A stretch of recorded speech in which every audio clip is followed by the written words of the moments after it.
আমার কত important document ছিল, ক্যাশ ছিল। একদম কেয়ারলেস তুই, কি বলবো আর। আচ্ছা ঠিক আছে, রাখ ফোনটা, আমি দেখছি।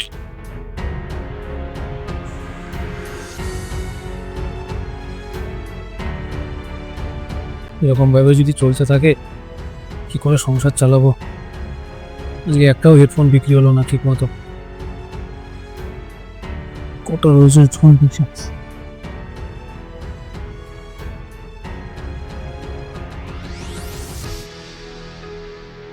কি এটা কার পার্স?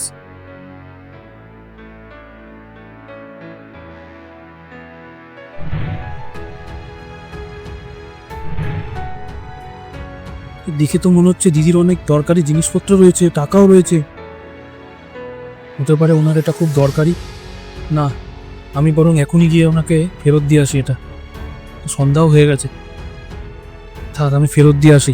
ওনার দরকারি জিনিস নিশ্চয়ই দরকার, আমি এখনই গিয়ে ওনাকে ফেরত দিয়ে আসি এটা।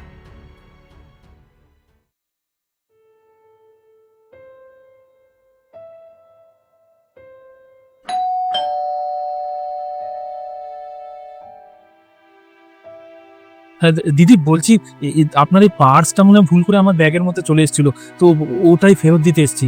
হ্যাঁ হ্যাঁ, আমার পার্স। হ্যাঁ একটু সব দেখে নিন না, ঠিকঠাক আছে নাকি।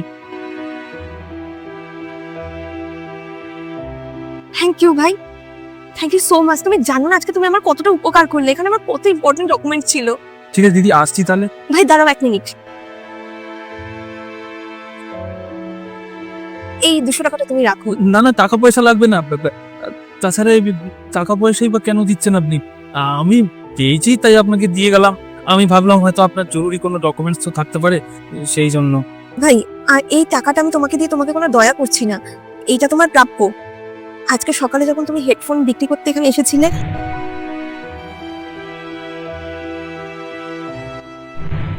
আমি একটা কথা তোমাকে জিজ্ঞেস করতে চাই। এই পার্সে তো কত টাকাও ছিল, তুমি তো চাইলে টাকাগুলো অনায়াসে রেখে দিতে পারতে। তুমি পার্সটা আমাকে ফেরত দিয়ে দিলে কেন? ম্যাডাম, আমরা খেটে খাওয়া লোকজন, এইরকম ভাবে টাকা আমাদের লাগবে না। প্লিজ ভাই, আমাকে তুমি ক্ষমা করে দাও। আর এই টাকাটা তুমি ধরো, কারণ এই টাকাটা রাখলে আমি তাও কিছুটা বোঝা হালকা হবে। কোনো ব্যাপার না। তুমি আমার উপরে রেগে নেই তো? রাগ করার কি আছে? ওপরে তো একজন বসে আছে সবকিছু দেখার জন্য।